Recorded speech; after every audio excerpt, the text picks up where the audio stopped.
Hi, I'm Ella. I'm 25. And this little fluffball sleeping next to me is Fudge, my chow chow puppy who kind of chose me. I used to feel guilty every time I tried to rest. Like I hadn't earned it.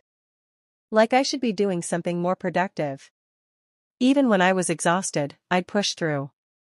I'd scroll, I'd clean, I'd answer messages I didn't have the energy for. And if I did sit down, I'd feel anxious, like I was wasting time. It wasn't just about being busy. It was about feeling like I had to prove something. To myself. To other people.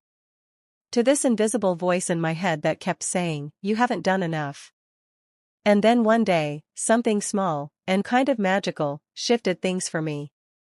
I'd stopped by my best friend Andy's place to see the new litter of chow chow puppies. He breeds them, and I always visit when there's a new batch of tiny bears running around. I wasn't planning to take one home.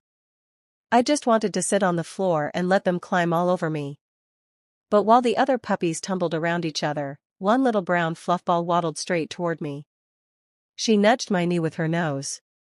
I picked her up, and she immediately licked my nose, this tiny, unexpected kiss that made me laugh in a way I hadn't laughed in months. And then she curled into my chest, let out this tiny sigh, and fell asleep. Just like that. Completely trusting me.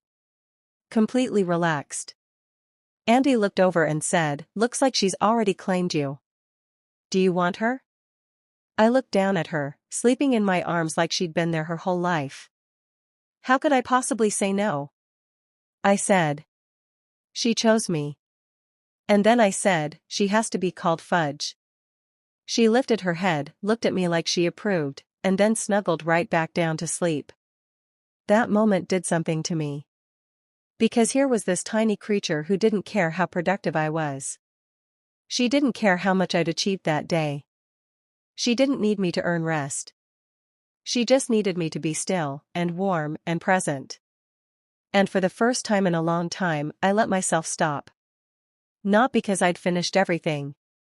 Not because I'd earned it.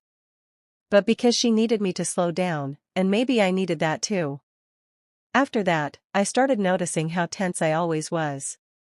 How I praised myself for being busy, but never for being kind to myself. How I felt proud when I ticked off tasks, but ashamed when I took a nap. How I'd say I'm fine when I wasn't, just to keep going. So I started small. I let myself sit down without picking up my phone. I let myself watch a show without multitasking. I let Fudge curl up next to me and just be.